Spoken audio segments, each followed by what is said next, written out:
So present రాష్ట్రంలో ఒక hot topic అయిపోయింది. గతంలో కూడా మీరు కల్వకుంట్ల కవితకి హెచ్చరించరు జాగ్రత్తగా ఉండమని అని వార్తలు విన్నాం. అవును, చెప్పాను కదమ్మా.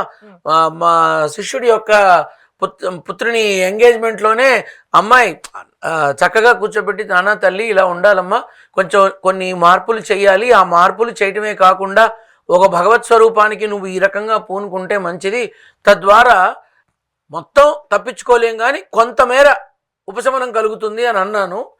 మరి కారణాలు ఏమన్నా కావచ్చు, అది జరగలేదు, కలవలేకపోయాను, చేయలేకపోయాను, వాళ్ళు కూడా కొంచెం బిజీలో ఉన్నారు ఏమో, ఇక వాళ్ళకున్న అదేంటి కార్యక్రమాలలో వాళ్ళు కొంచెం దాని మీద దృష్టి పెట్టాల, దాని ఫలితం చూడక తప్పలేదు.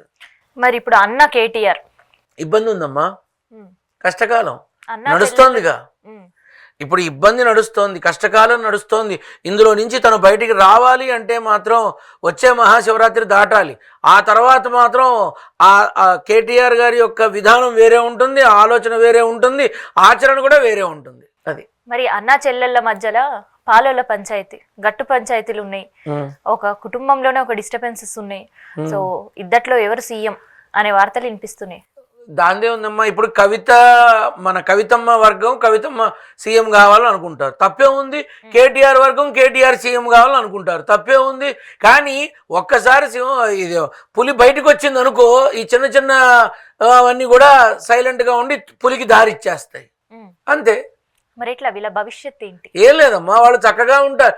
అమ్మ ఒక మాట చెప్పనా, అక్కడ వైఎస్ జగన్ వైఎస్ షర్మిల కొట్టుకుంటున్నారు కాబట్టి ఇక్కడ వీళ్ళు కొట్టుకుంటున్నారు అనే ఒక ప్రాపకాండ, ఇది ఉత్త శుద్ధ అబద్ధం, ఏమీ లేదు అక్కడ. ఇవన్నీ మధ్యవర్తులు క్రియేట్ చేసినటువంటి స్వలాభం కోసం కావచ్చు, రాజకీయ లబ్ధి కోసం కావచ్చు, వాళ్ళని ఎవరన్నా ప్రేరేపించి ఉండొచ్చు, లేదా ఏదన్నా తాయిలాలు పెట్టచ్చు, దాన్నే ఉంది. మొన్న ఒకే ఇంట్లో నుంచి ముగ్గురు చక్కగా చర్చించుకొని ఏ రకమైన విధానంలో ఈ వ్యతిరేకతని చూపించాలి అని ఏదో చర్చ కూడా చేసుకున్నారట నందినగర్లో. నాకు తెలియదు, కానీ వాళ్ళంతా ఒకే చోట ఉన్నారనే విషయం మాత్రం తెలిసింది. ఇప్పుడు వాళ్ళకి పడకపోతే ఎక్కడో ఉండాలిగా, వేరే ఉండాలిగా, ఎందుకు ఒకే చోట ఉన్నారు? మరి ఇది నాకు అప్రస్తుతం అయినప్పటికీ వాళ్ళ మధ్యలో ఏవో గొడవలు ఉన్నాయి, వాళ్ళకి పడట్లేదు అనేటటువంటి మాట ఎంతవరకు ధర్మమో నాకు తెలియదు, కానీ అటువంటి స్థితి మాత్రం ఆ కుటుంబానికి రాదమ్మా, రాదు. సో కల్వకుంట్ల కవిత ఎట్లా ఉండబోతుంది, రాజకీయ భవిష్యత్ ఎట్లా ఉండబోతుంది? సో రాష్ట్రానికి పరిమితం అవుతుందా, లేదా కేంద్రానికి సంబంధించిన వ్యక్తిగా ఉన్నంత కాలం ఏ భోగభాగ్యాలకి లోటు ఉండదు, తన కేంద్రానికి సంబంధించిన వ్యక్తిగా ఉండే అవకాశమే ఎక్కువ ఉంటుంది ఖచ్చితంగా, అందులో అనుమానం లేదు.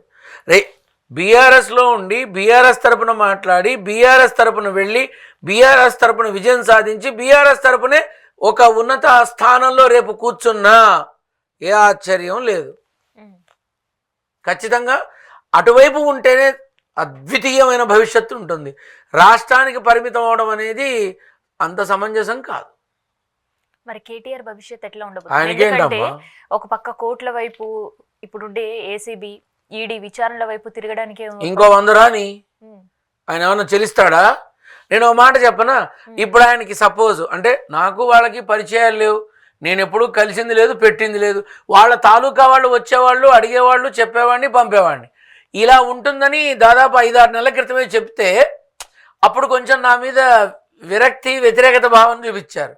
కానీ ఇప్పుడు జరుగుతున్న సిచ్యువేషన్కి రోజు గుడ్ మార్నింగ్ గురువు గారు, మీ బ్లెస్సింగ్స్ కావాలి, మీ ఆశీర్వచనం కావాలి, దాదాపుగా రోజు పొద్దున్నే 40-50 మెసేజ్లు ఉంటున్నాయి. అమ్మ ఫోన్లే, నా మీద కోపం తగ్గింది వీళ్ళకి అని అనుకుంటున్నాను.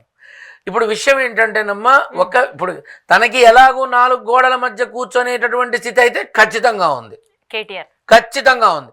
మహాశివరాత్రి తర్వాత మహోన్నతంగా మొదలవుతుంది, అది పక్కన పెట్టు.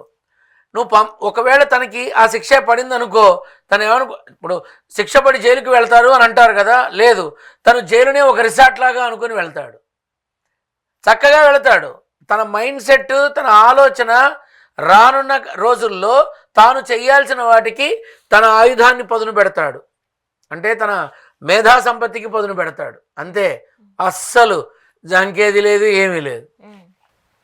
మరేంటి కాంగ్రెస్ పరిపాలనలో ఒక పక్క రైతులు చూస్తున్నాం నిరసనలు, సొంత పార్టీలోనే సొంత వర్గమే ఒక నిరసన గలం వినిపిస్తుంది. సో ఆ పార్టీ అంతా డిస్టర్బెన్స్ లో ఉంది అని అనిపిస్తుంది. అమ్మ రేవంత్ రెడ్డి గారికి ఒక 13-16 నెలలు ఇబ్బంది సమయం అమ్మ. ఇప్పుడు నువ్వు అన్నావే ఇవి ఇంకా ఎక్కువ అవుతాయి. సొంత పార్టీలోనే అలకలు ఎక్కువ అవుతాయి, సొంత పార్టీలోనే డిస్టర్బెన్స్లు ఎక్కువ అవుతాయి, సొంత పార్టీలోనే మనుషులు దూరంగా ఉంటారు, సొంత పార్టీలోనే అర్థం చేసుకోరు. కానీ వీళ్ళందరినీ కలుపుకుంటూ అందరి చెయ్యి పట్టుకుని ముందుకు వెళ్ళే ప్రయత్నంలో మన సీఎం రేవంత్ రెడ్డి చాలా అంటే చాలా మానసికమైన ఒత్తిడి, శారీరక శ్రమ, విపరీతమైన పర్యటనలు, ఎన్నో చర్చలు ఇలాంటివన్నీ జరుగుతూనే ఉంటాయి. ప్రభుత్వం ఇచ్చిన హామీల్లో 100కి 100 చెయ్యలేరు. ఈ సంవత్సరం జరగదు. ఎందుకంటే స్థితిగతి అలా ఉన్నాయి. ఇప్పుడు మొత్తం 100కి 100 మార్కులు వేయడం కష్టం. 100కి 100 రావు, ఎట్టి పరిస్థితిలో రావు. కొంత మేరకు కొంత లబ్ధి పొందుతారు, లాభపడతారు అంతే. రానున్న రోజుల్లో ప్రభుత్వానికి సంబంధించిన కాలేజీలు కావచ్చు, యూనివర్సిటీలు కావచ్చు, పబ్లిక్ పరీక్షలు కావచ్చు, గవర్నమెంట్ రిలేటెడ్ పరీక్షలు కావచ్చు, అన్ని డేట్లు అలా పోస్ట్ పోన్ అవుతూ ముందుకు వెళుతూ ఉంటాయి. టైం టు టైం జరగవు. కాబట్టి ఈ హామీలకి సంబంధించినటువంటి దానికన్నా ఇష్యూలకి సంబంధించినవన్నీ ఎక్కువ డిస్కషన్స్ అవుతాయి. ఇదే జరుగుతుంది. అవునా? ఖచ్చితంగా ఇదే జరుగుతుంది. మామూలు యూనివర్సిటీకి సంబంధించిన పరీక్షలు కూడా ఆన్ టైం జరగవమ్మా. నేను మీ ముందే చెప్తున్నా, జరగవు ఆన్ టైం. ఒక్క రోజన్నా తేడా వస్తుంది మినిమం ఒక్కరోజు. కానీ నేను ఖచ్చితంగా చెప్పగలను కొంచెం ఎక్కువ టైమే తీసుకుంటుంది. అంతేకాదు ఈ గవర్నమెంట్ యొక్క హామీలు ఏవైతే ఉన్నాయో 420 హామీలు, ఈ హామీలలో సగం గనక అయితే 2027కి నిజంగా చెప్తున్నాను పాలాభిషేకం చెయ్యొచ్చు అందరి ముందు కూర్చోబెట్టి. అటువంటి స్థితి ఉంది.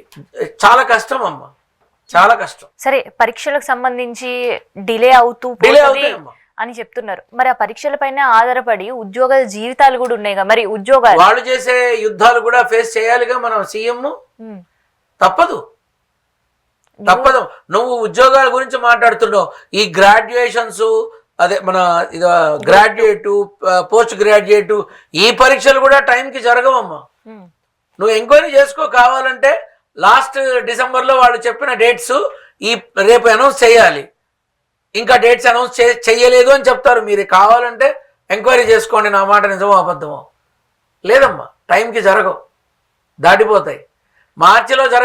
మార్చి ఫస్ట్ వీక్లో జరగాల్సింది 15 తర్వాత వెళ్ళిపోతుంది. మార్చి లాస్ట్లో ఉండాల్సింది ఏప్రిల్ 10 తర్వాత వెళ్ళిపోతుంది. ఏప్రిల్ ఫస్ట్ వీక్లో జరగాల్సింది మే నాటికి పోస్ట్ పోన్ అవుతుంది. ఈసారి సమ్మర్ వెకేషన్ ఎవరు ఆనందంగా గడపలేరు. ఎవరు ఊర్లు వదిలి ఊర్లు సెలవులకని చెప్పేసి వెళ్ళలేరు. బిలో 10th క్లాస్ పిల్లలు తప్ప ఎవ్వరు ఆనందంగా గడపలేరు. ఆనందం అన్నారు కాబట్టి ఒక ముచ్చట అడుగుతాం మిమ్మల్ని.